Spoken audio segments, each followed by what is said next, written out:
बात तभी बोली जानी चाहिए जब उसकी अहमियत हो, वरना लोग आपको सस्ता समझने लगते हैं और आपकी वैल्यू लोगों के आगे कम हो जाती है। आज हम इस वीडियो में इसे ही एक कहानी के बारे में बात करेंगे, जिसे आप आर्ट ऑफ स्पीकिंग के बारे में जानेंगे। तो चलिए वीडियो को शुरू करते हैं। एक गांव में अनिल नाम का एक लड़का रहता था। वो एक सिंपल लड़का था, पर उसकी एक बुरी आदत थी। वो बिना कुछ सोचे कुछ भी बोल देता था। वो किसी की बात पूरी नहीं होने देता, हर बात में अपनी ओपिनियन देता और अक्सर ऐसी बातें भी कह जाता जो उसे नहीं कहनी चाहिए थी। इसीलिए गांव में उसके नाम से ही लोग चिढ़ते थे। गांव में एक बार एक बहुत बड़ा कंट्रोवर्सी हो गया। पंचायत में गांव के मुखिया और पड़ोसी गांव के मुखिया एक जमीन के बंटवारे को लेकर बहस कर रहे थे।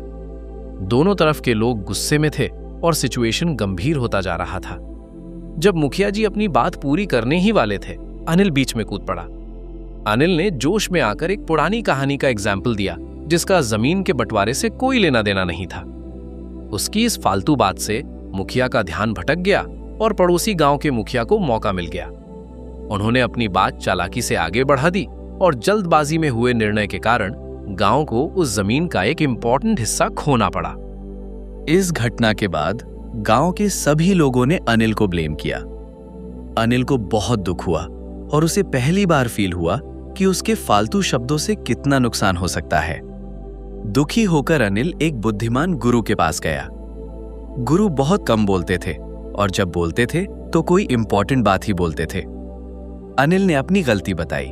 गुरुदेव ने शांत भाव से उसकी बात सुनी और बस इतना कहा, अनिल, जीभ को लगाम देना सीखो। शब्द तीर की तरह होते हैं, जो एक बार कमान से निकल गए तो वापस नहीं आते। अगले 3 महीने तक तुम केवल 3 मौकों पर ही बोलोगे। जब कोई तुम्हारी बात पूरी तरह से सुनना चाहे, जब किसी को तुम्हारे शब्द सच में किसी सिचुएशन से बचा सके, या जब कोई तुमसे तुम्हारा नाम पूछे। अनिल ने यह कठिन व्रत ले लिया। शुरुआती दिन बहुत मुश्किल थे। उसे हर बात पर बोलने की आदत थी, लेकिन अब उसने बोलना छोड़कर सुनना और देखना शुरू किया। वो हर बात को ध्यान से सुनता, सिचुएशन को एग्जामिन करता और अपने मन में कई जवाब तैयार करता, पर चुप रहता।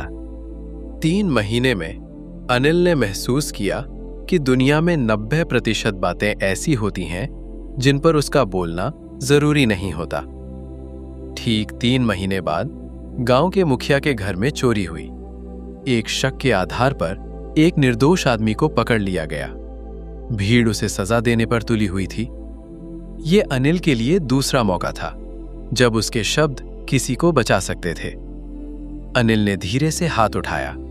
उसकी चुप्पी से सभी इतने परिचित हो गए थे कि जब उसने बोलने के लिए इशारा किया तो सब हैरान रह गए। अनिल ने कहा, मुखिया जी, कल रात बारिश के कारण जो मिट्टी आपके आंगन में इकट्ठी हुई है, उस पर चोर के जूते के निशान जरूर होंगे। बेकसूर को सजा देने से पहले क्या उन निशानों की जांच कर ली गई है? अनिल का सवाल छोटा था, पर उसमें सच्चाई और लॉजिक था। भीड़ तुरंत शांत हो गई। मुखिया बोले, अरे हाँ, मैंने तो ध्यान ही नहीं दिया। जब जांच हुई तो पता चला कि निर्दोष व्यक्ति के जूते के निशान मिट्टी पर थे ही नहीं। वो आदमी बच गया। अब गांव के लोग अनिल को फालतू नहीं बल्कि बुद्धिमान कहकर बुलाते थे।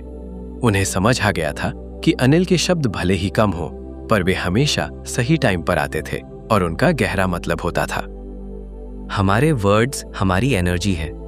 जब हम कम बोलते हैं तो हम अपनी एनर्जी बचाते हैं, और जब जरूरत पड़ने पर सोचते हुए बोलते हैं तो हमारे शब्दों में सच, लॉजिक और शक्ति समाहित हो जाती है।